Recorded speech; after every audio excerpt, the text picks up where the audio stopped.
ओम श्री गणेशाय नमः। आप सभी भक्तों का हमारे चैनल अमृत संसार में हार्दिक स्वागत है। आज की इस वीडियो में मैं आपको सुनाऊंगी बुधवार की व्रत कथा। इस कथा को सुनने मात्र से भक्तों के सभी कष्ट दूर होते हैं और उनकी सभी मनोकामनाओं की पूर्ति होती है। तो आइए शुभारंभ करते हैं बुधवार की व्रत कथा। बोलिए गजानन गणेश भगवान की जय। एक समय नैमिषारण्य वन में शौनक आदि मुनि एकत्र हुए और पुराणों के ज्ञाता श्री व्यास जी के प्रधान शिष्य श्री सूत जी से पूछने लगे कि हे मुनिवर, आपने हमें अनेकों पुनीत कथाएं सुनाई हैं जो दैहिक, दैविक और भौतिक पापों का नाश करने वाली है। कृपया करके कोई ऐसा व्रत बताएं जिसके करने से मनुष्यों के सभी पाप समाप्त हो जाएं और उसे इस लोक में सभी सुख, प्रभु की भक्ति और अंत में मोक्ष की प्राप्ति हो जाए। कृपया करके आप यह हमसे कहें। तब श्री सूत जी बोले, हे महर्षियों, मैं स्वयं इसका वर्णन नहीं कर सकता। यह विषय अथाह है। आपके सामने मैं एक सुंदर इतिहास कहता हूँ जिसे महर्षि वशिष्ठ जी ने राजा मानधाता को कहा था। अब मैं उसी को आपसे कहता हूँ। महाराजा मानधाता अपनी सभा में बैठे हुए थे। उसी समय महर्षि वशिष्ठ पधारे। सम्राट को महर्षि के आगमन की सूचना द्वारपाल द्वारा प्राप्त होने पर महाराज ने अपने प्रधान सभासदों सहित राजद्वार पर उपस्थित होकर महर्षि वशिष्ठ का स्वागत सत्कार किया तथा उन्हें सुंदर आसन पर विराजमान कराकर निवेदन किया कि हे प्रभु, मेरे लिए योग्य सेवा बताएं। श्री वशिष्ठ जी बोले, हे राजन, मैं घूमते हुए आपके राज्य में आ गया था। आप सबको स्वस्थ प्रसन्न देखकर मुझे बड़ी प्रसन्नता हुई। आप सब सकुशल तो हैं? तब राजा मानधाता ने कहा, हे प्रभु, आपकी कृपा से सब सकुशल है, किंतु एक निवेदन यह है कि कृपा पूर्वक किसी ऐसे व्रत का विधान बताएं जिसके पालन करने से सभी पापों तापों का शमन होकर स्वर्ग की प्राप्ति हो जाए। महर्षि वशिष्ठ बोले, हे राजन, आपने बड़ा ही सुंदर प्रश्न किया है। इसलिए मैं एक महापुण्य प्रदान करता तथा स्वर्ग लोक एवं मृत्यु लोक में दुर्लभ उत्तम व्रत के विधान को कहता हूँ। ध्यान पूर्वक सुने। यह महापुण्यदायी उत्तम व्रत बुधवार का व्रत है। जो मनुष्य इस व्रत को श्रद्धा और भक्ति के साथ विधिवत पालन करता है, वह इस लोक में समस्त सुखों को भोगकर अंत में श्री विष्णु लोक को प्राप्त करता है। महाराजा मानधाता ने कहा, हे ऋषि श्रेष्ठ, आपने जिस बुधवार व्रत को बताया है, इसके पालन करने से क्या फल प्राप्त होता है तथा इस व्रत की विधि क्या है एवं यहाँ किस देवता का व्रत है तथा सर्वप्रथम पृथ्वी पर इस व्रत का किसने पालन किया था, कृपया पूर्वक यह सब विस्तार सहित आप मुझसे कहें। आपकी बड़ी ही कृपा होगी। महर्षि वशिष्ठ जी बोले, हे राजन, मैं इस व्रत के फल का संक्षिप्त रूप से ही वर्णन करता हूँ। वैसे इस व्रत के पूर्ण स्वरूप को स्पष्ट करने की शक्ति तो स्वयं ब्रह्मा जी में भी नहीं है। यह व्रत दुख, दारिद्र्य एवं रोग शोक का नाश करने वाला है, धन धान्य सुख सौभाग्य को देने वाला है और समस्त पापों को समूल नष्ट करने वाला है। जो मनुष्य जिस कामना से इस व्रत का पालन करता है, उसकी वह कामना अवश्य ही पूर्ण होती है और अंत में श्री हरि के लोक की प्राप्ति होती है। इस व्रत की विधि इस प्रकार है। मनुष्य भक्ति और श्रद्धा से बुधवार के दिन व्रत रखे। प्रातःकाल नदी आदि में स्नान करके नवीन कलश में जल भरकर लाएं। किसी पवित्र स्थान या पूजा गृह में कमल का आकार निर्मित कर उसके मध्य भाग में जल से भरे हुए कलश को स्थापित करें। सफेद चावलों से इसका पूजन कर बुध देव की प्रतिमा कांस्य पात्र में स्थापित करके इस कलश के ऊपर रख दें। प्रतिमा को 2 श्वेत वस्त्र धारण कराकर गंध पुष्प आदि से पूजन कर जनेऊ अर्पित करें। अशोक वृक्ष के छाल की बाती बनाकर दीपक जलाएं। गुड़, दही, चावल और खीर का भोग अर्पित कर इन्हीं पदार्थों का ब्राह्मण को भोजन कराएं। इसके बाद प्रदक्षिणा कर बुधवार व्रत कथा श्रवण कर बुध देव की प्रार्थना करें। इस प्रकार 7 बुधवार तक इस व्रत का पालन करने से बुध ग्रह जनित समस्त दोष और कष्ट निवारित होकर पूर्ण सुख, सौभाग्य, दीर्घ आयु तथा बुद्धि बल प्राप्त होता है। 27 बुधवारों तक व्रत का पालन करने से पूर्व जन्म कृत पापों का नाश हो जाता है और स्वर्ग लोक की प्राप्ति होती है। इसके बाद महर्षि वशिष्ठ जी ने कहा कि हे राजन, सबसे पहले पृथ्वी पर जिसने बुधवार का व्रत किया था उसकी कथा सुनाता हूँ, सो ध्यान पूर्वक सुनो। पूर्व काल में मिथिलापुरी में एक राजा राज्य करता था। उसका नाम निमि था। उसके शत्रुओं ने परस्पर मिलकर मिथिलापुरी पर चढ़ाई कर दी। बहुत ही भयंकर युद्ध हुआ। इस संग्राम में महाराज निमि मारे गए तथा उनके राज्य को शत्रुओं ने अपने अधीन कर लिया। महाराज निमि की रानी का नाम उर्मिला था। उसके एक लड़का और एक लड़की थी जो अभी छोटे छोटे थे। जब रानी ने महाराज के मारे जाने का समाचार सुना तो बहुत ही दुखी हुई। उसने विचार किया कि अगर मैं यहाँ महल में रहूंगी तो महाराज के शत्रु मुझे पकड़कर ले जाएंगे तथा मुझे राजकुमार और राजकुमारी को मार देंगे। इससे तो अच्छा है कि मैं इस राज्य और राजमहल को छोड़कर कहीं और चली जाऊं। रानी ने ऐसा विचार करके अपने पुत्र और पुत्री को लेकर राजमहल के गुप्त दरवाजे से बाहर निकल गई। रानी उर्मिला अपने पुत्र और पुत्री को लेकर अन्न वस्त्र की चिंता करती हुई चारों ओर विचरण करने लगी। भगवान की कृपा से उसे जो कुछ फल फूल आदि मिल जाता उसी को वह ग्रहण कर लेती और अपने पुत्र तथा पुत्री का पालन पोषण करती। जंगल में जहां कहीं भी स्थान मिलता रात्रि को वो वहीं पर शयन करती और फिर सुबह होकर उठकर चल देती। इस प्रकार रानी अन्न वस्त्र की चिंता में घूमती हुई उज्जैनी नगरी में पहुंची। वहां एक ब्राह्मण के यहाँ कूटने पीसने के काम पर नियुक्त होकर अपना तथा अपने पुत्र पुत्री का पालन करने लगी।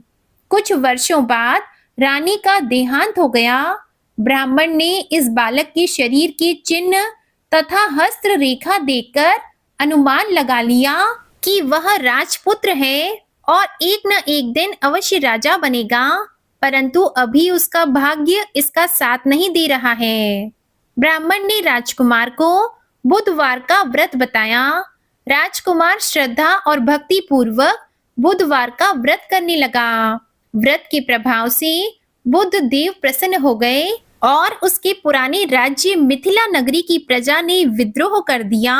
राजा को मार डाला गया और पुराने मंत्री को पुनः मंत्री नियुक्त कर दिया।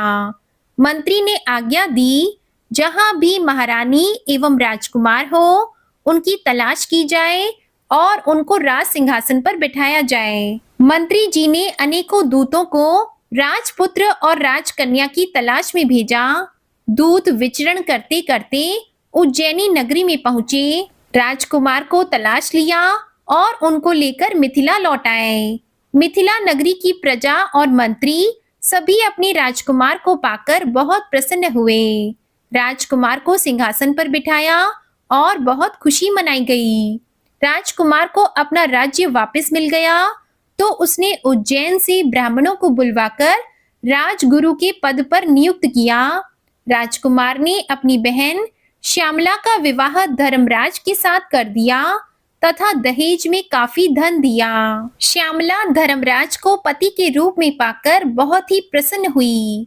वे सभी प्रकार से धर्मराज की सेवा करती और हर प्रकार से प्रसन्न रखती थी। धर्मराज श्यामला से बहुत ही संतुष्ट रहते। घर के सभी कामकाज उन्होंने श्यामला को सौंप दिया। धर्मराज के घर में 7 कोठी थी। ये 7 कोठी कीलों से अच्छी तरह बंद थी। धर्मराज ने इन 7 कोठों को खोलने को श्यामला से मना कर दिया था। श्यामला अपने घर के सभी कार्य भली प्रकार से करती, लेकिन कोठों को नहीं खोलती। इस प्रकार से श्यामला का बहुत सा समय व्यतीत हो गया। एक दिन धर्मराज किसी आवश्यक कार्य से घर से बाहर गए हुए थे, तो श्यामला ने विचार किया कि पतिदेव ने सभी कार्यों को मुझे स्वतंत्रता दे रखी है, परंतु न जाने इन 7 कोठों के लिए मुझे मना क्यों किया हुआ है। इसी कौतूहलवश श्यामला देवी ने धर्मराज की अनुपस्थिति में एक कोठे की कीलें निकाल दी और खोलकर देखा। उसमें श्यामला देवी ने अपनी माता को यमराज के भयंकर दूतों द्वारा गरम तेल से भरी हुई कढ़ाई में डालते हुए देखा। इस दृश्य को देखकर श्यामला बहुत ही दुखी हुई और उसके मन में आतंक छा गया। उसने फिर दूसरे कोठे को खोलकर देखा। वहां उसने अपनी माता को कोल्हू में पिलते हुए देखा। अब श्यामला और भी दुखी हुई। उसने तीसरे कोठे को खोलकर देखा तो उसने अपनी माता को बड़े बड़े हाथियों के द्वारा रौंदते हुए देखा। फिर उसने चौथे कोठे को खोलकर देखा तो उसमें भयंकर कुत्ते उसकी माँ को काट काट कर खा रहे थे। जब उसने 5वें कोठे को खोलकर देखा तो श्यामला की माँ कंठ से पकड़ी हुई निचोड़ी जा रही थी। अब श्यामला ने 6वें कोठे को खोलकर देखा। वहां उसकी माता काट के समान छिली जा रही थी। 7वें कोठे में उसकी माता के ऊपर बड़ी बड़ी शिलाएं फेंकी जा रही थी। उन सबको देखकर श्यामला को बहुत ही दुख हुआ। अपनी माता के दुखों को देखकर श्यामला अत्यंत शोकग्रस्त हो गई। जब धर्मराज लौट कर आए और उन्हें श्यामला की ऐसी दीन दशा देखी तो उन्होंने पूछा, तुमने कोठे को खोलकर तो नहीं देखा? मैंने तुमसे उन 7 कोठों को खोलने के लिए मना कर दिया था। तो श्यामला ने अपना सर धर्मराज के चरणों में रख दिया और प्रार्थना की कि हे नरेंद्र, मेरी माता ने ऐसा कौन सा पाप किया है जिसके कारण वह इस प्रकार से नरक की यातनाएं सहन कर रही है। धर्मराज बोले, श्यामला, तुम्हारी माता ने तुम्हारे और तुम्हारे भाई के स्नेह में वशीभूत होकर एक दिन ब्राह्मण के 7 गेहूं के दाने चुरा लिए थे। प्रथम तो चोरी ही महापाप है, उस पर भी ब्राह्मण के अन्न की चोरी करने से 7 कुल दग्ध होते हैं।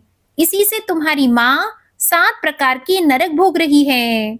श्यामला हाथ जोड़कर बोली कि हे नाथ, ऐसा कोई उपाय बताएं जिससे मेरी माँ का उद्धार हो जाए और वो इस कष्ट को ना भोगे। मैं अपनी माता के कष्ट को नहीं देख सकती। तब धर्मराज बोले, हे देवी, पूर्व जन्म में तुम ब्राह्मणी थी। उस जन्म में तुमने बुधवार का व्रत किया था तथा अपनी सखियों को भी बुधवार का व्रत करवाया था। इस जन्म में भी तुम बुधवार का व्रत कर रही हो। इस व्रत के प्रभाव से ही समस्त सुख आपको प्राप्त है। अब आप सत्य प्रतिज्ञा करके इस जन्म के बुधवार के व्रत के पुण्य को मेरे सम्मुख अपनी माता को दे दो। ऐसा करने से आपकी माता के कष्ट की समाप्ति हो जाएगी और उन्हें उत्तम सुख प्राप्त होंगे। श्यामला ने ऐसा ही किया और पुण्य के मिलते ही श्यामला की माँ उर्मिला पीड़ा से मुक्त होकर दिव्य शरीर धारण करके स्वर्ग लोक को चली गई। भगवान विष्णु के दूत सुंदर विमान लेकर उसे लेने के लिए आए। इस दृश्य को देखकर श्यामला ने बहुत ही आनंद मनाया और आगे भी बुधवार का व्रत करती रही। इस कथा को सुनकर महाराज मानधाता ने बहुत ही सुख माना तथा वशिष्ठ जी की बहुत प्रकार से सेवा की तथा बुधवार का व्रत कर इस लोक में अनेकों प्रकार के सुख भोग कर अंत में दुर्लभ मोक्ष की प्राप्ति की। बोलिए विष्णु भगवान की जय, गणेश भगवान की जय। प्रिय भक्तजनों, आइए अब सुनिए बुधवार की दूसरी कथा। बिलासपुर जिले में सुगंधा जी अपनी बहू और बेटों के साथ रहती थी। बड़ा बेटा हरीश और उसकी पत्नी गरिमा बहुत सीधे साधे थे। वहीं सुगंधा जी का छोटा बेटा रमेश और उसकी पत्नी कविता बहुत तेज स्वभाव के थे। एक दिन सुगंधा जी ने अपने दोनों बेटों को बुलाकर कहा कि बेटा, बहुत बूढ़ी हो गई हूँ, इसलिए मैं चाहती हूँ कि यह घर और कपड़े की दुकान तुम दोनों में बराबर बांट दो। यह सुनकर हरीश ने कहा कि माँ जी, आप परेशान क्यों हो रही हैं? हमें कुछ नहीं चाहिए, जैसा चल रहा है चलने दीजिए। इसी बीच कविता बोल पड़ी, माँ जी, यह घर और दुकान दोनों गिरवी पड़े थे। मेरे पति ने मेहनत करके सारा कर्ज चुकाया, इसलिए यह घर और दुकान हमारी है, इसमें किसी का हिस्सा नहीं है। हम तुम्हें इस मकान में रहने दे रहे हैं, यह काफी है। यह सुनकर सुगंधा जी ने गुस्से में कहा, बहू, यह तुम क्या कह रही हो? दोनों भाई दुकान में बराबर मेहनत करते हैं, फिर यह सब तुम्हारा कैसे हो गया? उनकी बात सुनकर रमेश बोला, माँ, भैया इतने सीधे हैं, इन्हें दुकानदारी के बारे में कुछ पता नहीं है। अगर मैं दुकान नहीं संभालता तो यह तो अब तक पूरी दुकान लुटा चुके होते। इसलिए कविता जो कह रही है वही सही है।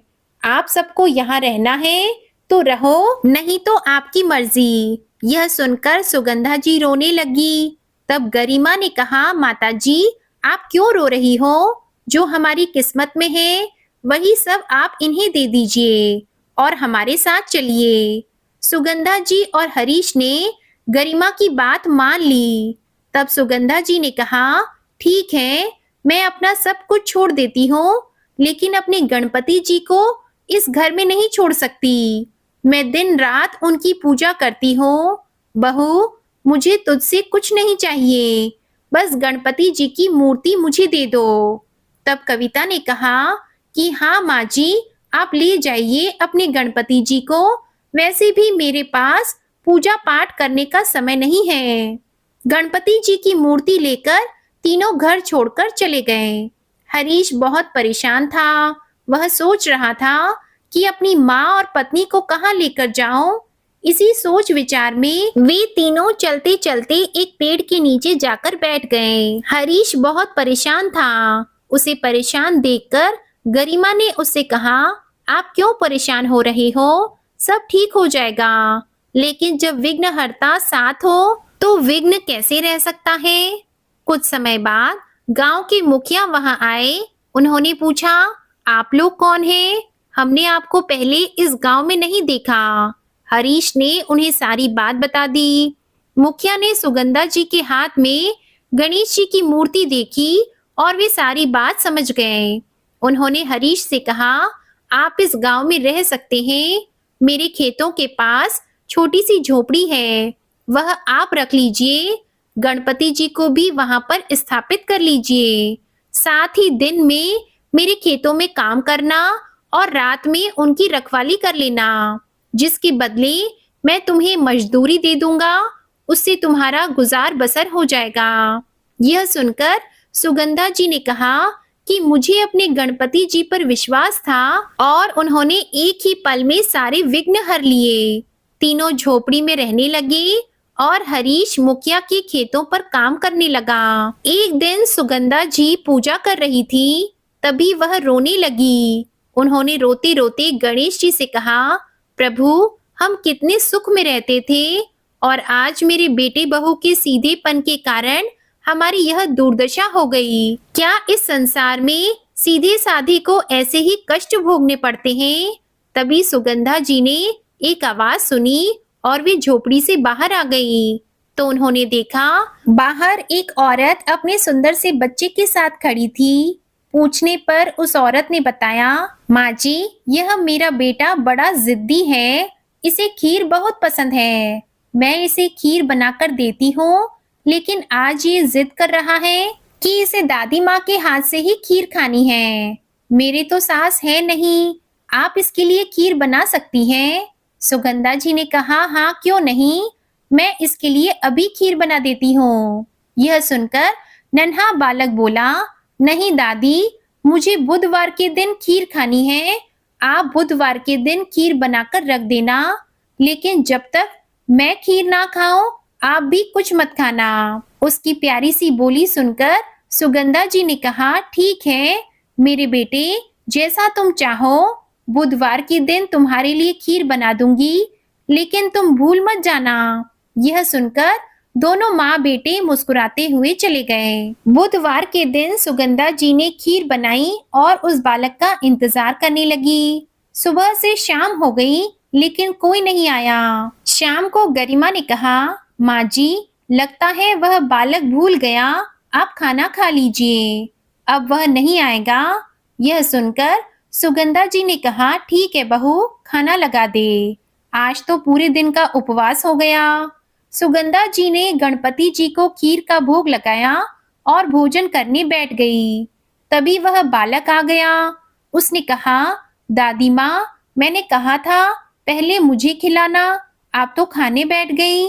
यह सुनकर सुगंधा जी हंसने लगी और खीर उस बालक को दे दी। बालक ने खीर खाई और उसने कहा, वाह दादी, ये खीर तो माँ की खीर से भी ज्यादा स्वादिष्ट है, अब तो मैं अगले बुधवार को भी आऊंगा। सुगंधा जी ने कहा, बेटा आ जाना, मैं तेरा इंतजार करूंगी। अब हर बुधवार को वह बालक शाम को आता, सुगंधा जी उपवास करती और उस बालक को खीर खिलाती और अपना उपवास पूरा करती। एक दिन उस बालक ने कहा, दादी, इस बुधवार मैं अपने माता पिता के साथ आऊंगा, आप ज्यादा खीर बना लेना, मेरे माता पिता बहुत सारी खीर खाते हैं, उनके लिए बड़े बर्तन में खीर बनाकर रखना। यह कहकर वह बालक चला गया। सुगंधा जी ने सारी बात हरीश को बताई। तब हरीश ने कहा, माँ, मैं मुखिया से कुछ पैसे उधार ले लूंगा, आप खीर बना देना, उस नन्हे बालक को निराश मत करना। अगले बुधवार को सुगंधा जी ने बड़े बर्तन में खीर बनाई और इंतजार करने लगी। शाम तक वह बालक नहीं आया तो वह परेशान हो गई। शाम को उन्होंने गणपति जी को भोग लगाया और रात तक बालक का इंतजार करती रही। रात को बिना उपवास खोले ही वह सो गई। तभी उन्हें सपने में वही बालक दिखाई दिया। उसने कहा, दादी, आप भूखी क्यों सो रही हो? तब सुगंधा जी ने कहा, बेटा, मैं तुम्हारा इंतजार कर रही थी।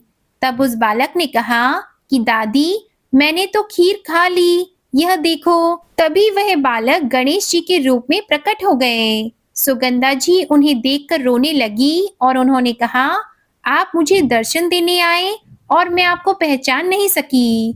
तब गणेश जी ने कहा, आपने इतनी गरीबी में पैसे उधार लेकर मेरे लिए खीर बनाई, आपकी भक्ति का फल आपको अवश्य मिलेगा।